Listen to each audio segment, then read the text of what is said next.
Well, good morning, good morning, good morning. It's me, Kenny Polcari, your host of the party, and I am back after a couple of days at a conference in Austin, Texas. And oh my God, was it hot in Austin, Texas. Anyway, today is Friday, June 23rd, 2023. And here's what you need to know. We've had 2 days of testimony from J.J. Powell, right? What did we learn?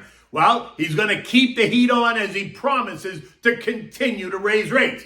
The Bank of England overnight, surprised markets and raised rates by 50 basis points. The dollar index surges, kissing resistance, and that is sending oil and gold lower. And what do we have for dinner tonight? We're going to try the sweet and sour chicken Italian style, right? Called Pollo Agridolce. Okay, so look. Stocks continue to meander around, not sure whether to continue to go lower or higher or start looking for bargains, right? JJ was on Capitol Hill discussing the state of the economy with both the House Financial Services Committee and the Senate Banking Committee over the last couple of days, and we learned nothing new other than the full commitment to continue to push rates higher, suggesting that JJ remains worried about sticky inflation, which, by the way, should surprise absolutely nobody. In fact, JJ said it this way, and I think this really kind of sets the tone. The Fed fights inflation by slowing the economy through raising rates, which causes tighter financial conditions, such as higher borrowing costs, lower stock prices, and a stronger dollar.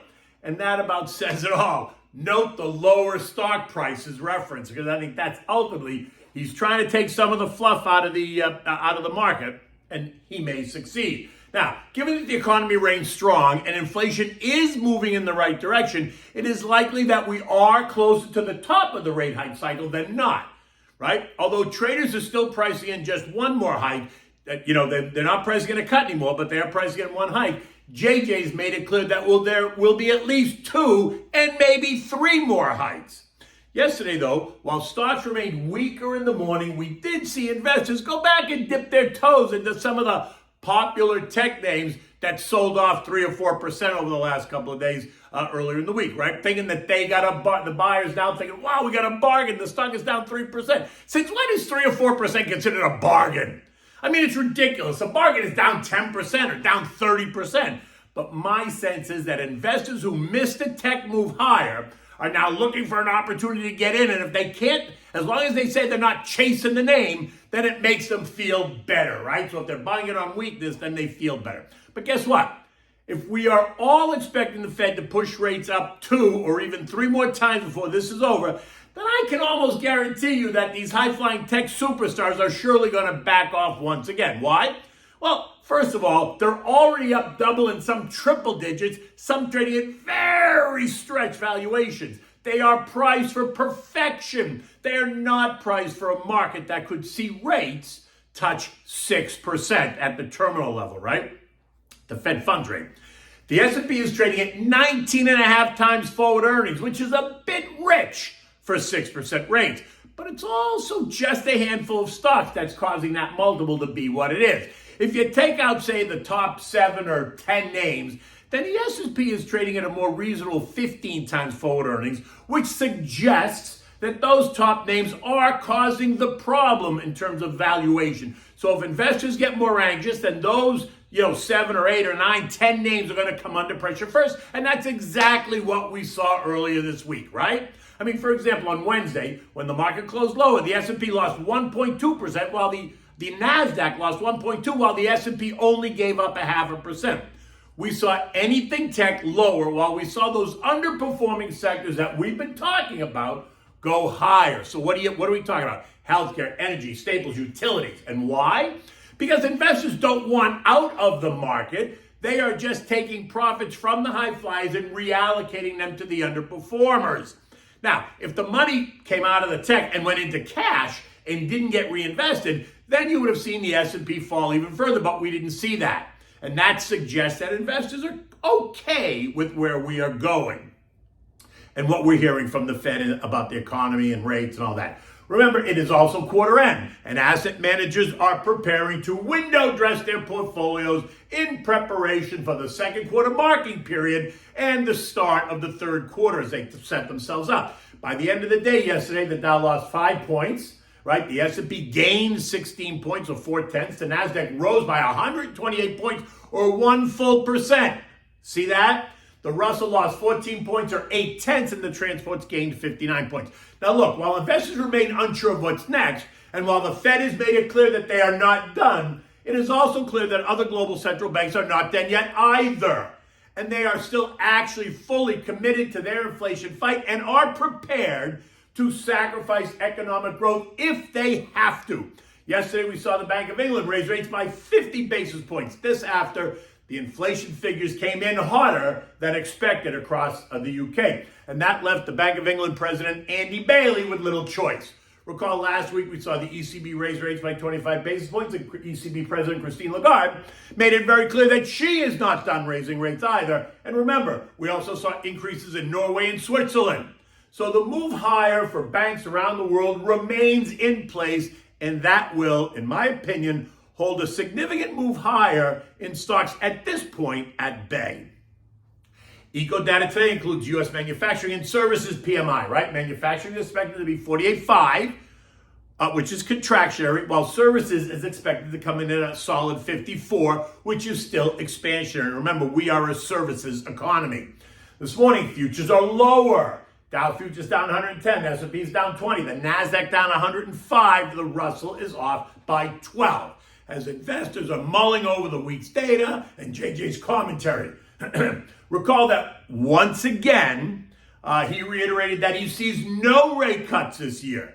Next week is also the end of the quarter. I expect to see more pressure on tech next week as asset managers, take some profits off the table and reallocate that capital going into the second half of the year. In fact, we're seeing short bets getting bigger and bigger, currently better than $1 trillion of short bets, which suggests that there is an expectation by traders and professionals of lower prices and pressure on the markets by next week.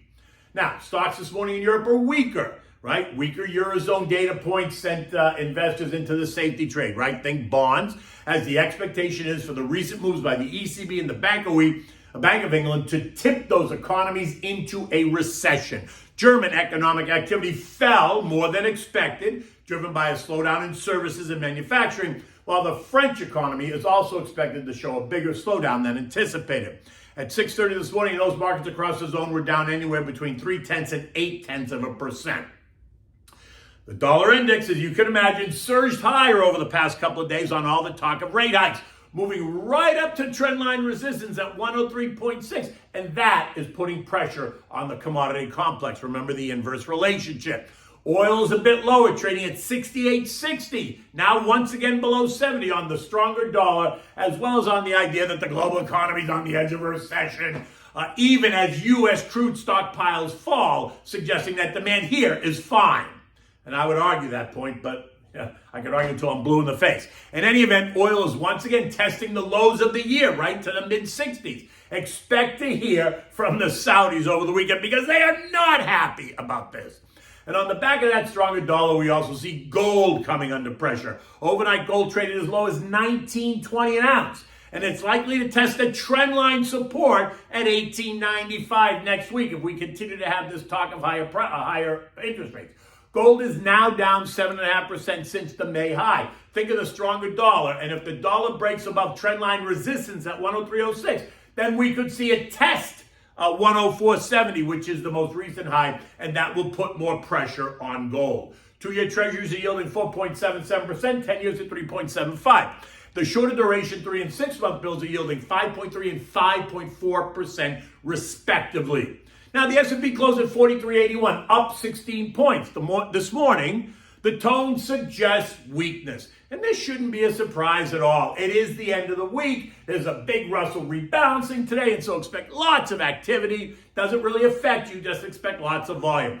Next week is the final week of the quarter, so expect more action as large asset managers reallocate money and get themselves ready for the second half of the year.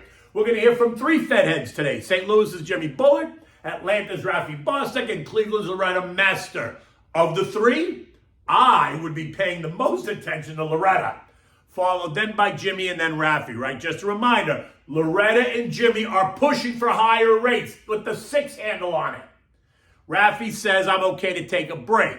In the end, get ready for the pullback. The S&P is well above the trend line, and a reversal to the trend line should not be a surprise at all to anybody. It's only representing a 4% move lower if it goes there.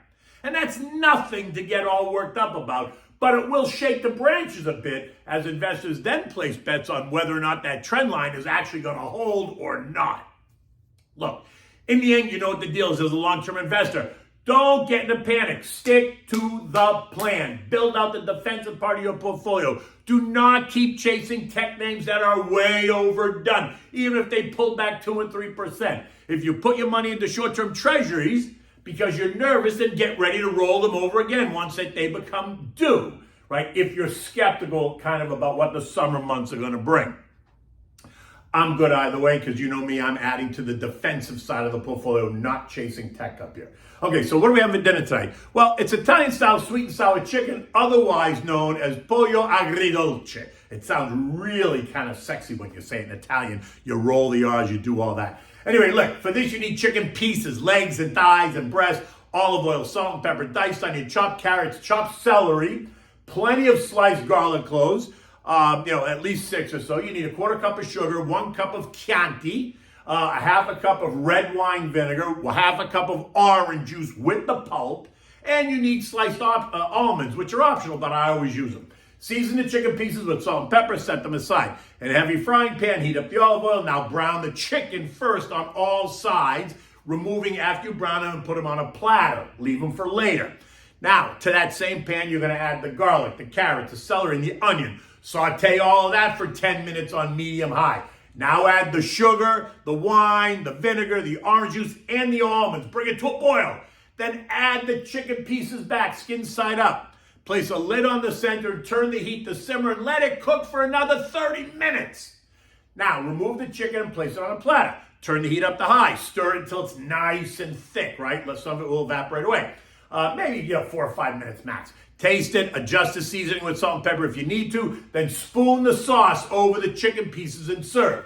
This dish works really well with a green veggie, something like French cut green beans or broccoli, steamed broccoli with just a little bit of lemon juice and olive oil, salt and pepper. Make a large mixed green salad with tomatoes, red onions, and cucumbers. Dress it in a balsamic vinegar and olive oil dressing. You want to keep it simple, as the chicken and the marinade, the sweet and sourness of the sauce really carries this dish. Look, this is also a dish you can make if you're having a weekend party, you're having a barbecue, people coming over, you want something in addition to hamburgers and hot dogs or cheeseburgers and hot dogs. Have this Pollo Agridolce because you can make a big platter of it and it will never go to waste. And look, anything that's left over, just take it off the bone and make chicken salad out of it. Mix that with a little mayo, put in some fresh celery, fresh carrots, mix it all up, season it with a little bit of salt and pepper, taste it. You can even put a teaspoon of Dijon mustard in there because it really gives it a delicious flavor. In any event,